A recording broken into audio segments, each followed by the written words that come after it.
Ayan, Barako 3. Medyo nagputukan yung mga stainless nya.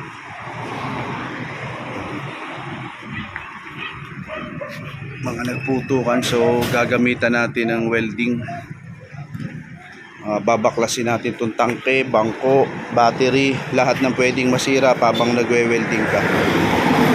So yan, kung kayo ay hindi pa nakakakita kung paano magbaklas nito, meron na akong mga video nito na kung paano magbaklas.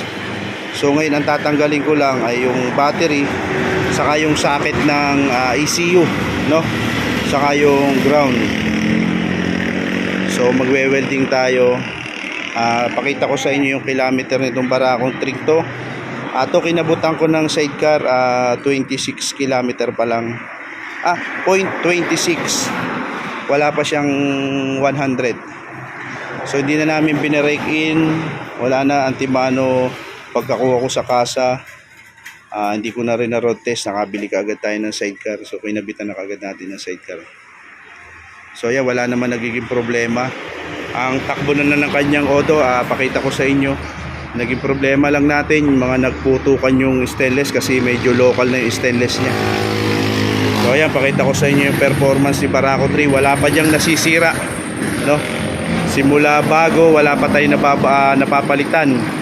Ultimo fuel filter, injector, hindi ko pa rin nalilinis ang throttle body, air filter, hindi pa rin. So pakita ko sa inyo yung odometer niya. Ang isa na lang naging ano ko dito, napundi na yung low ng ilaw. Hindi ko pa rin siya nakakabitan ng switch ng ilaw. So yan, mag-iisang taon na to. Pero napakatibay ni Barako 3. Wala akong masabi sa performance. Talagang okay, parehas lang din ni Barako 2 at ni Barako 1. Tapos tipid pa siya sa gas. So pakita ko sa inyo yung odometer. So ayan, pakita ko sa inyo yung odometer niya, kung ilan na natatakbo niya. Ang natatakbo niya ay 91,968. Yan, kulang 100 na. Tapos tingnan nyo kung ating paanda rin. Yan, may check engine siya. Pag pinus button nyo, mawawala yan. So yun naman, oh. One click pa. Pakaganda pa niya. So yan, umpisa na nating mag welding. Babaklasin ko muna yung dapat baklasin, no. Yan. Kasi nagputukan yung stainless niya. Unang-una baklasin natin yung battery. Yan, kasi siyempre dapat talaga tanggal yung battery. Pwede naman yung iba hindi natanggalin, pero itong akin tinatanggal ko para sigurado. Pati pala yung battery nito, wala akong kinikibo sa wiring. Kahit sa mga charger, ang dinagdag ko lang dito yung busina na malakas, no? Gumamit ako ng relay. Ginawa akong dalawang busina. So yan, tatanggalin lang natin tong terminal ng battery. Tapos lahat na rin ng socket na pwede nyong hugutin, katulad sa charger, hugutin nyo. Yung sa socket ng ECU, hugutin nyo. Yan, yung mga yan, katulad nito. Importante kasing kasi baka kasi gapangan ng ground, masunog yung electrical wiring nya. Kaya tinatanggal natin yun, no? Para sigurado lang. Ngayon, kung ayaw nyo naman tanggalin, ay dapat handa kayo sa posibilidad mangyari, no? Pagtatanggal nga pala nito, pe-press mo lang siya ganun. Tapos hihilahin mo pababa. Yun. Tapos to, screw. So yan, natanggalan natin yung terminal ng battery. Tanggalin naman natin yung socket ng kanyang ECU o pinakang CDI. Pagtatanggal nito, pe-press mo lang ulit, tapos hihilahin mo pa ganun, no? Press, tas hila. So ayan, nahugot na natin. Kuha kayo ng panungkit, medyo mahirap. Pagka press nyo dito, sungkitin nyo sa tabi, medyo mahirap bunutin. So ayan, nahugot na po natin to, ano? So pwede na po tayo dyan mag-welding. Isa pa pong tinatanggal ko dito, yung spark plug cap nya. Binubunot ko rin po, no, para mas sigurado, ano po. Katulad nga po ng sinasabi ko, kung kaya naman po yung hugutin nyo na, kasi baka gapangan po ng ground habang nagwe-welding ho kayo, magkaroon ng static, karoon po.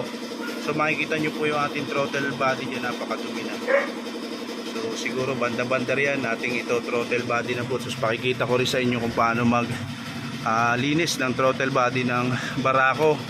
Tapos mamaya rin po idadagdag ko na rin dito sa video to kung paano magtanggal ng air filter at paano maglinis, no.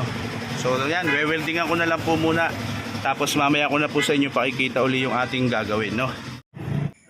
So ayan, tapos na po nating weldingan. So pakikita ko naman po sa inyo kung paano maglinis ng air filter ng Barako 3. Tatanggalin nyo po yung cover dito sa bandang kanan. Tapos may screw bolt po dyan na kayong makikita na 7 piraso. Tatanggalin nyo lang po yan. Madali lang pong tanggalin yan kasi plastic lang po naman yung pinagtutornilyuhan. Kaya maalwan lang po magtanggal niyan. Kahit kayo po sa bahay, kayang-kaya nyo pong kalasin yan. Maganda rin po kasi yung nalilinis yung air filter ng Barako, no?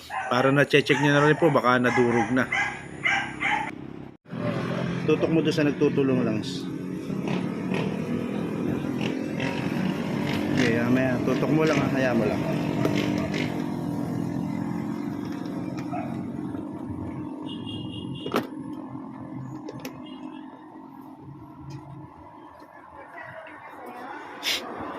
Narito.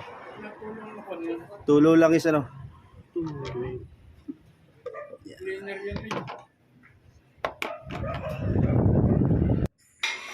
Yan, katulad nga po nito, may langis na pong pumasok sa ating pong airbox. Yung po ang langis na yon ay galing po sa breather. So syempre iba na rin po yung natitingnan natin kasi kung sakaling madami na po yung langis na pumasok, pwede pong mahigop ng karburador at magkaroon po ng usok ang ating motor. Kaya maganda rin pong nalilinis. Barako 1 man yan o Barako 2, Barako 3. No?